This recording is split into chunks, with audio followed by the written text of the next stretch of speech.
para que Ele envie uma palavra santa, poderosa, sábia, corajosa, de muita fé e confiança, através do seu servo mensageiro desta noite, segundo a vontade do Senhor, segundo a necessidade de cada um de nós. Pai bendito e santo, Deus querido, aqui está o teu servo a quem tu amas. E no nome santo de Jesus Cristo, nós pedimos sobre ele a tua bênção, a tua graça, o teu poder, a direção e orientação do teu Espírito Santo. Usa-o segundo a tua boa e santa vontade e fala conosco, Senhor. Tu conheces a necessidade de cada vida nesta noite. O teu santo nome seja louvado, adorado, glorificado em espírito e em verdade, e na beleza da tua santidade, em nome de Jesus. Amém e amém. A paz do Senhor, meus irmãos. Eu tenho que explicar um pouquinho que está aparecendo aqui um tema que estava sendo continuado. O que aconteceu é o seguinte, os irmãos podem sentar. Eu estava escalado para a próxima quarta-feira. E dá início um novo tema, que é esse tema aqui. Jesus veio para libertar o homem do pecado. Esse era o tema a ser iniciado na próxima quarta-feira. A missionária Cleo ia encerrar esse tema, a igreja no mundo atual, ela ia encerrar hoje. Só que ela não teve condição de vir aqui porque ela tem uma reunião na escola. E aí o pastor Eliezer ligou para mim e me perguntou se poderia antecipar a minha aula, a minha matéria, o dia que eu ia dar. Eu disse, posso, não tem problema. Agora, então a gente está vendo um tema novo, iniciando um tema novo, é uma introdução desse tema, e provavelmente a missionária Cleo vai encerrar o tema anterior no próximo dia 11.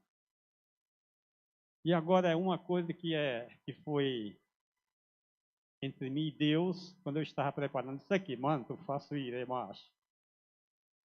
Quando eu estava preparando isso aqui, o tema fala de liberdade. Que o filho libertar verdadeiro sereis livres. Esse é o tema. Mas essa liberdade, ela teve um momento que foi de uma escravidão, e não tão só do pecado. Então, a liberdade aqui, para a nação de Israel, na época em que ela era cativa na Babilônia, cativa no Egito, a liberdade que eles teve foi da escravidão. E depois que eles saíram da escravidão, aí foram tirados do Egito para o tratamento na parte de prisão, de liberdade do pecado, ser livre do pecado. Então tem dois momentos na vida de Israel e tem dois momentos também na igreja, tá? Que é quando você aceita Jesus, você está sendo liberto não só do pecado, mas também como da prisão de Satanás. Você está sofrendo isso ao mesmo tempo. Israel foi diferente. Primeiro ele foi liberto da escravidão de Faraó e depois ele foi liberto do pecado. Por que eu estou dizendo isso? Porque quando eu estava preparando esse tema, Deus disse, comece pela nação de Israel. Comece pela liberdade da escravidão. Porque a gente vai ter uma noção. Porque a liberdade da escravidão de Israel tem muitos momentos, tem muitos itens, tem muitos cenários e fatos que aconteceram que são muito úteis para a gente ter uma aplicação atual no nosso dia a dia, no cuidado para com o rebanho. Então, isso Deus falou comigo muito forte.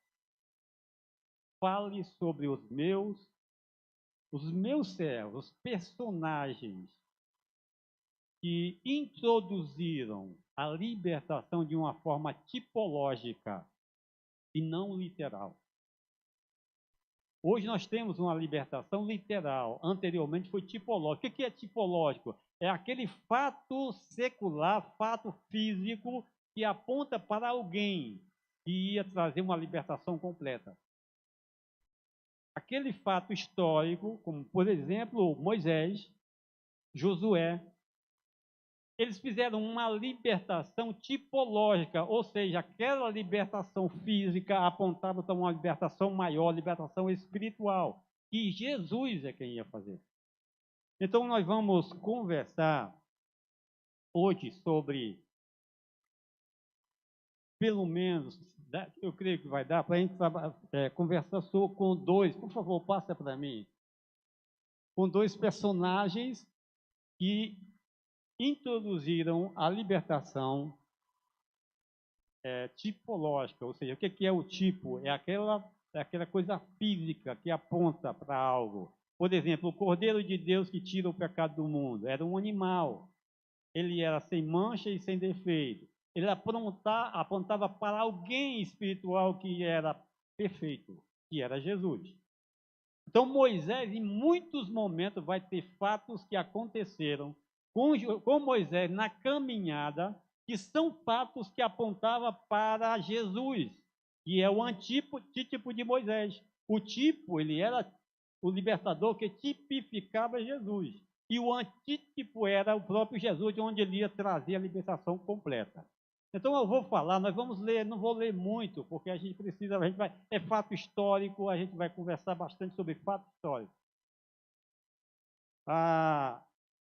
O tema já foi lido, essa introdução que eu estou fazendo agora sobre Moisés, eu vou falar um pouco sobre os fatos que Moisés passou naquela libertação tipológica, ou seja, que apontava para uma libertação maior, que era Cristo que ia trazer. Então quando ele se encontra, o fato começou, não vou falar sobre Egito, tudo isso aí vocês já sabem. Não preciso falar que ele foi ao Egito, foi não sei aonde, não. Vou falar do fato em si, do encontro. Quando ele encontrou com o Senhor naquela sarça ardente, que Deus disse, olha, eu estou vendo, esse versículo que eu coloquei aqui, 3, 9 e 10, diz isso, eu estou vendo a angústia do meu povo. Eu estou vendo que Faraó está fazendo uma pressão imensa sobre o meu povo. E eu quero que você vá lá e liberte o meu povo. Ele teve aquele momento difícil, aquela alegação que tinha, mas ele foi lá. E aqui ele começa uma tipologia de libertação. Uma tipologia física que apontava para uma tipologia, para uma libertação completa e literal. E aquela, se o Filho te libertar, você verdadeiramente se livre. Então, ela apontava para esse fato. Era apenas um prenúncio de uma libertação completa. Quando Moisés chega lá, irmãos, para essa libertação que Moisés ia fazer, para essa libertação, não era ainda a libertação do pecado. Israel não saiu do Egito liberto do pecado. Israel saiu do Egito liberto da escravidão. E quando você quer libertar um povo de uma escravidão, você tem que amarrá-lo. Jesus disse assim, Jesus mesmo disse isso. Você não consegue entrar na casa do valente se não amarrá-lo. Depois que você amarrá-lo, aí você entra na casa e toma posse. Mas se você não amarrar, você não toma posse. Se você não tirar a legalidade, a autoridade dele, que ele tem sobre aquela pessoa, ou sobre algo, ou sobre uma região, se você não tirar essa legalidade dele, você não liberta. E quando Moisés chegou lá, ele foi confrontar com a autoridade a Faraó, que era quem tinha o domínio da nação de Israel, que era um escravo ali. Eles não tinham como sair. Era necessário uma autoridade que chegasse e amarrasse, e amaniatasse, desse ordem, viesse dando ordem, não é pedindo licença. E foi isso que Moisés fez. Mandou e ele foi.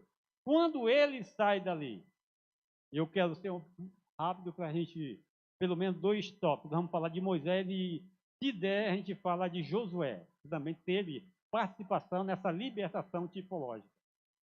Quando ele sai dali, quando ele tira o povo, ele coloca o povo em um local onde Faraó não tem autoridade. Ele vai tratar com esse povo num local onde Faraó não tem autoridade. É onde ele vai começar agora a tratar com o pecado do povo. Antes ele tratou com a escravidão, tirando do Egito. Isso foi resolvido. Quando ele sai, vai para o deserto com o povo, ele começa agora a tratar com o povo. E esse tratamento é pesado. Isso não é diferente nosso, não, tá, irmão? Primeira coisa, não tem comida e nem bebida. Não tem pão, não tem fruta, não tem cebola, não tem alho, não tem carne, não tem nada disso. O tratamento dessa forma. Deus começa a tratar os prazeres do Egito, retirar os prazeres do Egito do povo. Os hábitos, os maus hábitos que eles adquiriram no Egito, que é símbolo do mundo, ele começou a tratar agora. E começa pela alimentação. Você quer mexer com um ser humano? Tira a comida dele. Só que Deus diz assim, em Deuteronômio: eu deixei vocês sentir fome, não é passar fome. Se você pegar o texto, você vai perceber isso aí. Ele diz: eu deixei vocês sentir fome, não passar fome. Ele não fala sobre passar fome, porque eu queria ver o que estava no coração de vocês. E quando esse povo clama por comida, por alimentação, Deus então manda maná para eles. Maná, irmãos, a terra não produz maná. Aqui já tem um ponto importantíssimo no tratamento do ser humano. O que ia tratar do ser humano não é produzido pela terra e nem pelo homem.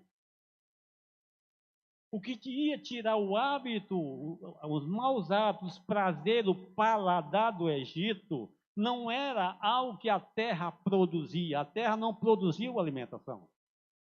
No deserto não tinha carne. No deserto não tinha cebola. No deserto não tinha alho. E era exatamente desses paladar do Egito que Deus queria libertar o povo. Então ele disse: olha, o alimento que vocês vão ter aqui, para perder o paladar do Egito, não é produzido, não se planta, não se colhe, não produz, a terra não produz. Eu vou dar. E aí ele vai cumprir a palavra dele que diz o seguinte: nem só de pão viverá o homem, mas de toda a palavra de Deus. Porque comida para o físico, comida, carne, cebola, alho, ele já tinha produzido, ele já tinha suprido, que foi quando criou o homem, ele dizia assim: haja fruta, haja isso, haja. Então, essa alimentação física para o corpo físico já existia, mas foi exatamente a comida física, a alimentação física que deixou eles com maus hábitos no Egito.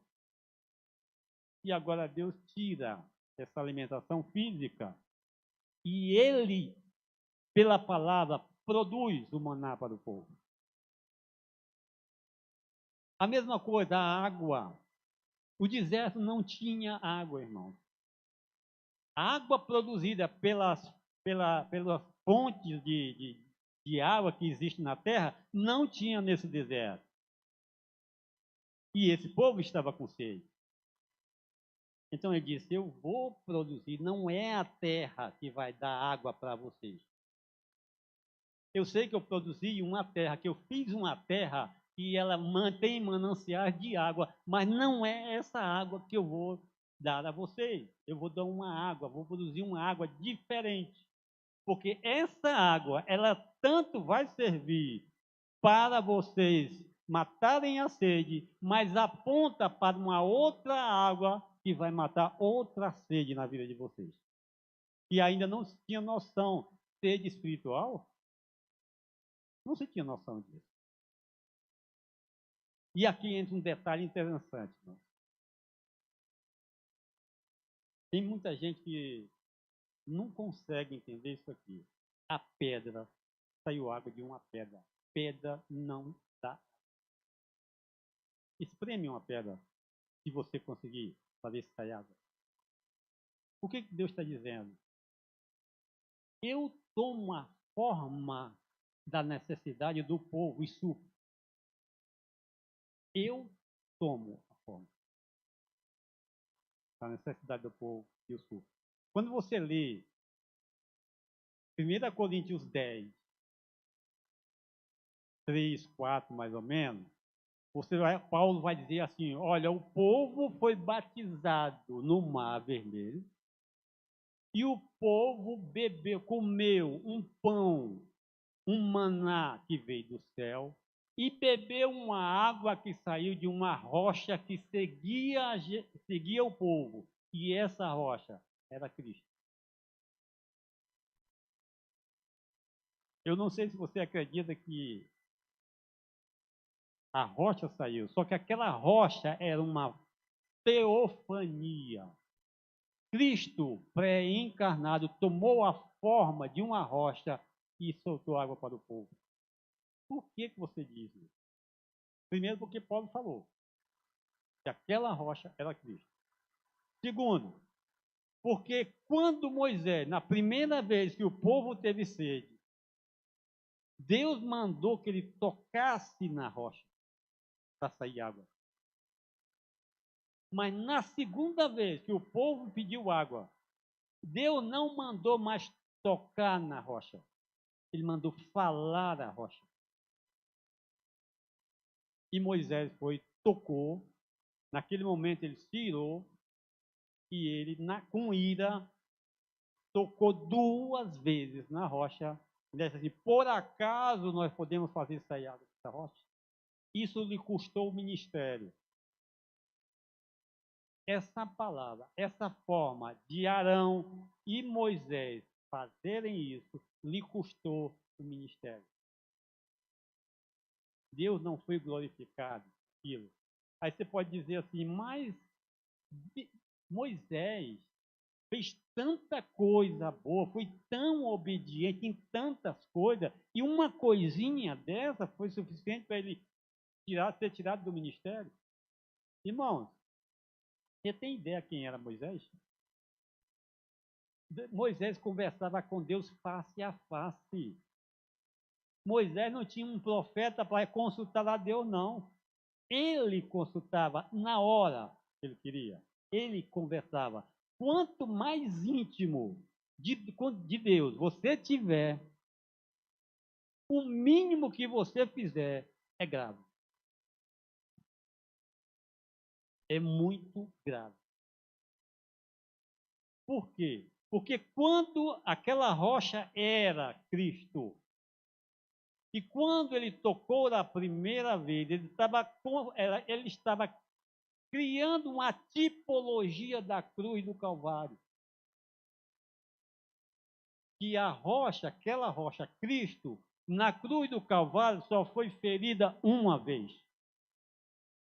A lança só entrou no lado dele uma vez. E saiu água e sangue. Não precisava mais ferir a rocha. Bastava falar a rocha. A rocha já liberava água para o povo. Mas isso lhe custou o ministério. Isso dizia, espiritualmente falando, isso queria dizer que Jesus seria crucificado 2 vezes, ou ferido 2 vezes.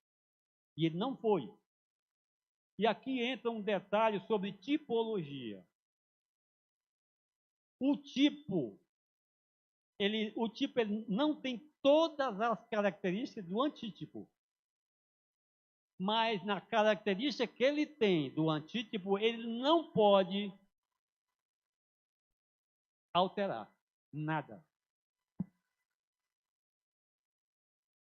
Aquilo que é tipo, e tem uma característica de Cristo, aquilo que ele faz não pode alterar a realidade e fidelidade do antítipo ou do real. Por exemplo, seria a mesma coisa que o Cordeiro de Deus que tira o pecado do mundo, ele não pode ter mancha e nem mancha e nenhum aleijado, não ser aleijado, não ter nada. Ele tinha que ser puro. Seria a mesma coisa de eu pegar um cordeiro manchado, aleijado e oferecer para Deus. Seria a mesma coisa. Por isso que custou isso. Tanto Arão como Moisés. Então, no momento em que ele começa a caminhada, ele tem uma responsabilidade muito grande, Moisés. Por exemplo, Moisés ele teve a responsabilidade de dar estrutura a um grupo de escravos formar uma nação. Com legislação, com povo, com soldados, com exército, com tudo. Ele teve essa responsabilidade. Claro que ele foi preparado para isso. Ele passou no Egito para isso. Ele aprendeu no Egito para isso. Ele estruturou um monte de escravos em uma nação. Ele teve essa habilidade, ele teve esse conhecimento, ele tinha essa sabedoria. Estruturar. E ele estruturou. Ele teve também auxiliares, que foi muito importante, irmão. Aqui entra uma coisa muito importante, a igreja precisa entender isso. Quando ele se viu apertado por causa do peso do cargo,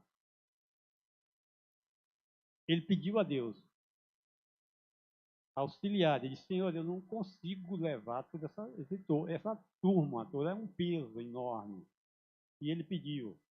E Deus disse para ele o seguinte: eu vou tirar do meu espírito que está sobre você, vou colocar por anciões, vou colocar em cima de anciões, e esses anciões, o meu espírito vai fazer que esses anciões tenham a mesma visão da obra que eu dei a você. Então ele não disse: não, eu vou pegar fulano, eu vou pegar esse cano, eu vou pegar... Não. Eu tiro.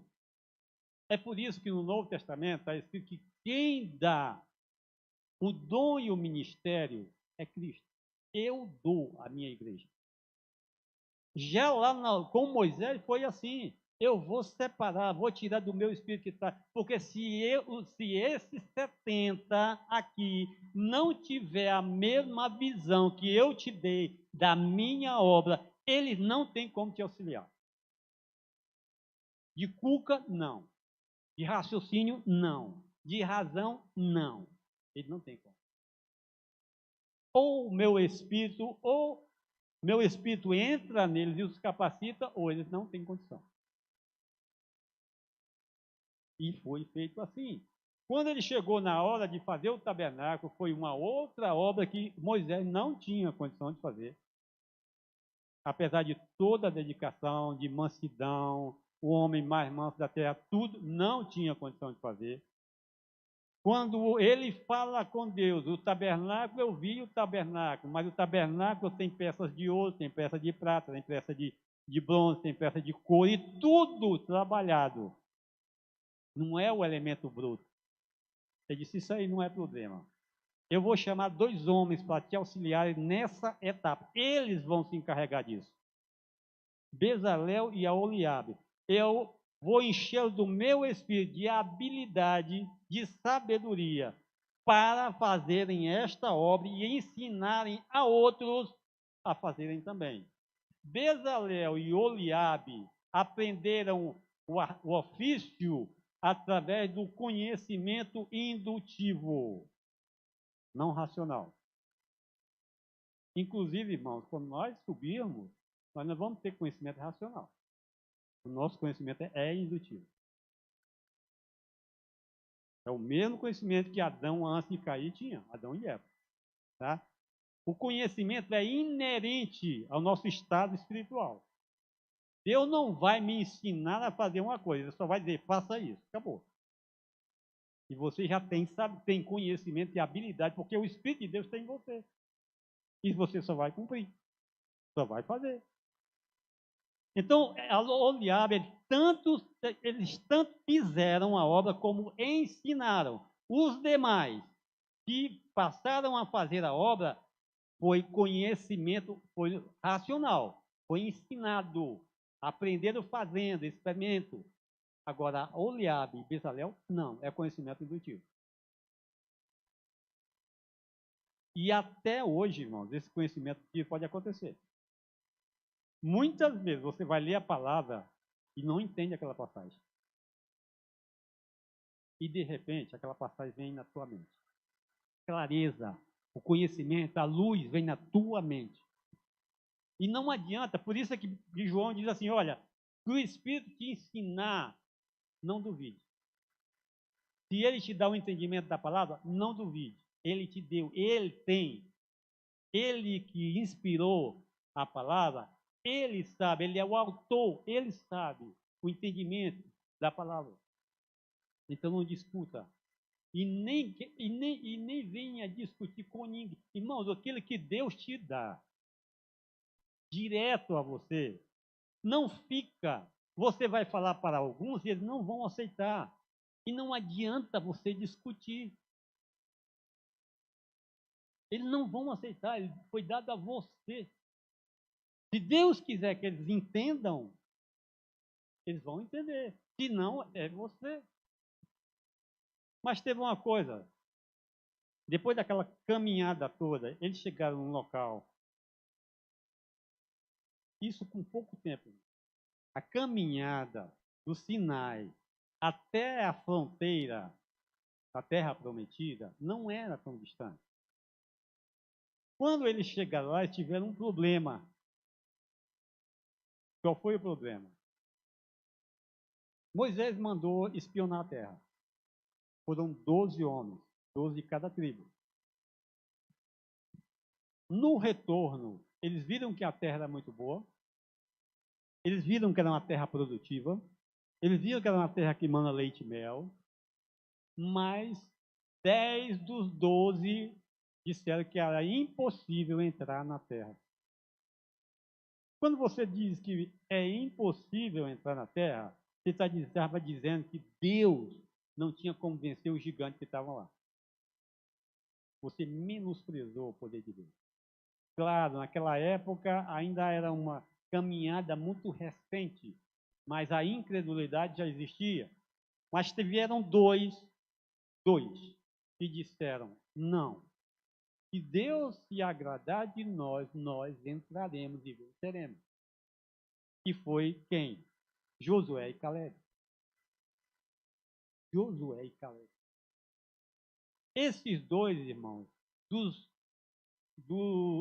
homens de 20 anos para cima, que entraram, que saíram do Egito e ficaram no deserto, só esses dois, Deus tirou o Egito de dentro deles.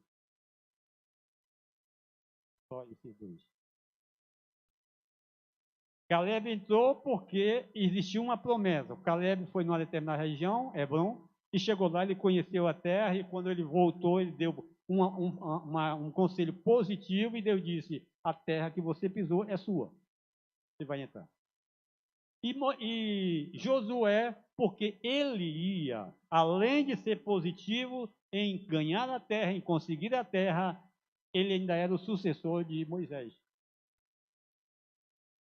A partir desse ponto e desse fato, os 40 anos no deserto só tinha dois objetivos: morrer aqueles que não acreditaram, morrer no deserto, e treinar os filhos que nasceram no deserto.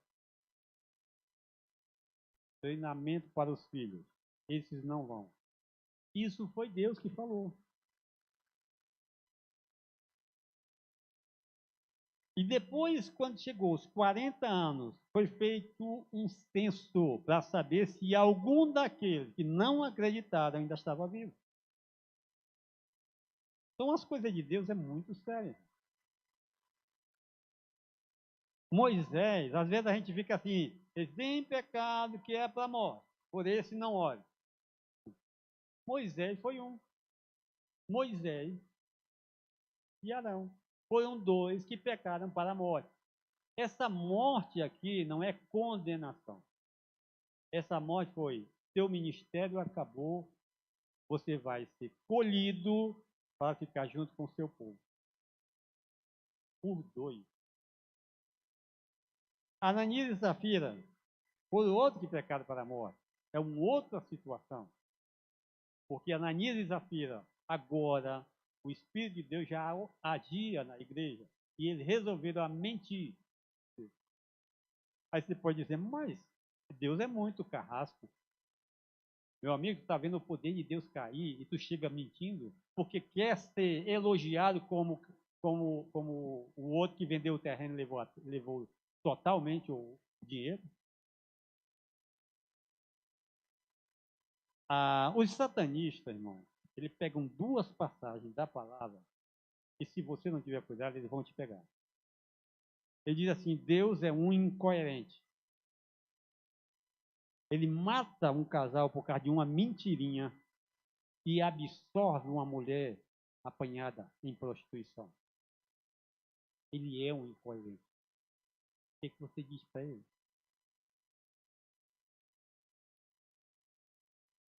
Por que ele não deveria apedrejar? Olha só. Jesus, quando estava no mundo, em corpo físico, ele era o cordeiro de toda a humanidade. Jesus, em corpo físico, ele era o cordeiro de Deus que tira o pecado do mundo de toda a humanidade. Aquela mulher apanhada em adultério era alguém que ia oferecer ele como sacrifício. Deu para entender, irmão? Olha só. Como o Cordeiro de Deus que tira o pecado do mundo, como a oferta de Deus para a humanidade, ele não pode condenar alguém que ele vai morrer por ela. Ele é oferta por ela. Aquela mulher, o que acontecia no Antigo Testamento, quando você pecava? Lá antes, você pecava, você pegava um cordeiro, levava, botava a mão sobre aquele cordeiro, o teu pecado passava para esse cordeiro, e ele era morto em teu lugar. Você queria que o cordeiro daquela mulher se recusasse a morrer por ela?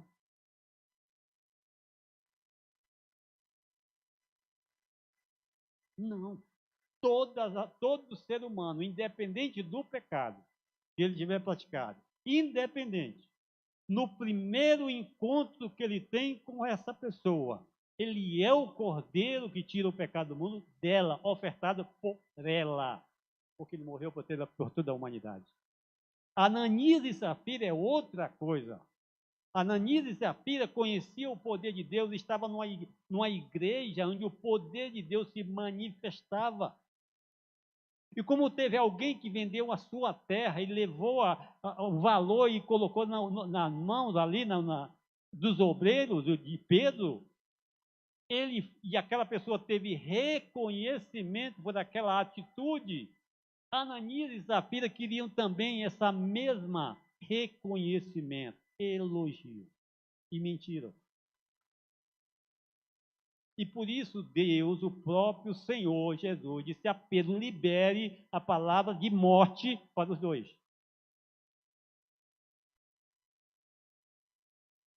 Deus estava dizendo o seguinte ali, irmãos. Deus estava dizendo o seguinte: cuidado como vocês se dirigem a mim. Eu não sou mais aquele que cuspiram no meu rosto. Eu não sou mais aquele que bateram na minha face. Eu não sou mais aquele que viviam me discriminando. Eu agora sou advogado e juiz. Eu não vou aceitar mais insubordinação de alguém que quer sobressair nas minhas costas. Agora eu sou o juiz. Eu julgo, advogo os meus, ganho, absorvo os meus, mas aqueles que tentarem fazer o que faziam antigamente quando eu estava num corpo, eu vou julgar. Então, uma coisa é mais séria do que a gente pensa. Quando Moisés, naquele final, chegou na fronteira, em Moabe, no território de Moabe, fronteira com Jericó, Deus disse: agora chegou a hora de vocês. Arão foi primeiro, chame Eliezer, o seu filho, e você vai passar a vestimenta de sumo sacerdote para ele. Ele vai assumir. Você será recolhido ao seu povo. Mais na frente, Moisés, agora é a sua vez. Você vai ser recolhido ao seu povo. E Josué assumirá a liderança, vai dar continuidade ao trabalho. O nosso tempo acabou. Eu coloquei, pelo menos, irmãos, três fotos aqui para a gente ver toda essa tipologia. Passa aí rapidinho, só para mim, por favor. A tipologia, Josué, tipificava, Josué entrou na terra com o povo, tipificava o Espírito Santo. Volta aí um pouquinho. Moisés, o libertador, tipificava Jesus. Passa o próximo. Não, peraí. Josué entrou na terra com o povo, tipificava o Espírito Santo. Por que Josué tipificava o Espírito Santo? Porque a mesma coisa que Jesus fez, por exemplo, Jesus veio, ele veio para estruturar também, eu vou fechar com isso aqui. Ele estruturou uma nação espiritual, Jesus. Ele preparou uma nação espiritual. Ele ensinou a palavra a esta nação. Na última ceia, eles estavam limpos. Mas a palavra ensinada que estava na mente não estava ainda aplicada no seu povo. Não estava liberta. A ponto de Pedro achar que por estar limpo pela palavra, já era suficiente para ele morrer por Jesus. E Jesus disse: não, você não vai ainda, você não está em condição de morrer por mim ainda. Você vai me negar 3 vezes. Ainda, mesmo limpo, você vai me negar 3 vezes. E aí, depois do Pentecoste, quando o Espírito Santo fez o quê? Aplicou a palavra que foi ensinada e levou a eles a todo o conhecimento. Agora sim, Pedro faz o quê? Pedro fica lá quando é açoitado por causa de Jesus. Pedro fica no tronco lá e dormindo, descansando, tranquilo, sem problema nenhum. A transformação. Então, por isso, Josué, ele foi quem libertou a terra de Canaã dos inimigos. Essa libertação que foi feita na terra, e essa terra não é mais, quando se trata de nós, não é Canaã, é o meu interior. Então, aquilo que Josué fez, limpando a terra de Canaã, expulsando os inimigos, para que o povo pudesse habitar aquela terra, isso faz o Espírito Santo em nós, para nós habitarmos Jerusalém Celestial. Isso é a tipologia. Tem mais algum detalhe, mas aqui está tranquilo. É só, a partir de agora, eu creio que mais pessoas vão tocar nesse assunto. Não sei se vão tocar nessa parte tipológica, mas a aplicação da palavra e a libertação, elas acontecerão normalmente. Que Deus nos abençoe.